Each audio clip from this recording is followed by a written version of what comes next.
Welcome to the Think IGCSE Economics video series, proudly brought to you by thinkigcse.com. Have you ever wondered how a nation measures its economic transactions with the rest of the world? It's quite a fascinating concept, and it's done through something called the balance of payments. Today, we'll dive into one segment of it, the current account, and unravel its various components. The current account is a crucial part of a nation's balance of payments.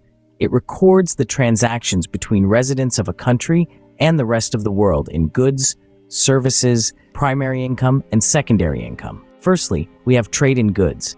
This encompasses all the tangible products that are exported out of and imported into a country. Imagine your favorite sneaker brand or the fresh fruits that you had for breakfast. They are all part of the trade in goods if they are imported or exported. Secondly, we have trade in services. These are intangible items. Think of tourism, financial services, or even your favorite online streaming platform. If these services are provided internationally, they form part of the trade in services. Moving forward, primary income represents the international flow of income from investments and work. It includes things like wages earned by foreign workers and profits from foreign investments. Lastly, we have secondary income.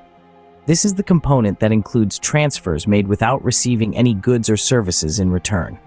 It can be private, like remittances sent by overseas workers to their home country, or public, like foreign aid.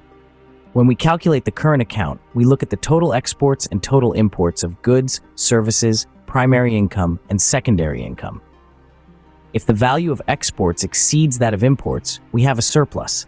Conversely, if imports exceed exports, it results in a deficit. Deficits and surpluses can result from various factors. For instance, a country with robust industries may have a surplus due to high exports, while one heavily reliant on imported goods may face a deficit. These imbalances can impact a nation's gross domestic product, employment, inflation, and foreign exchange rates.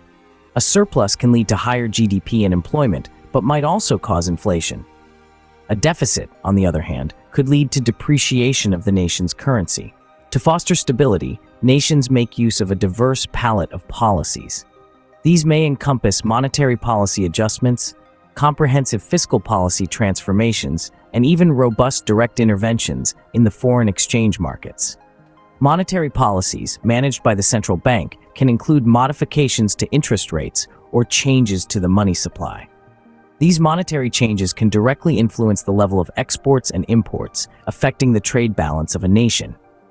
On the other hand, fiscal policies are managed by the government and include changes to government and taxation.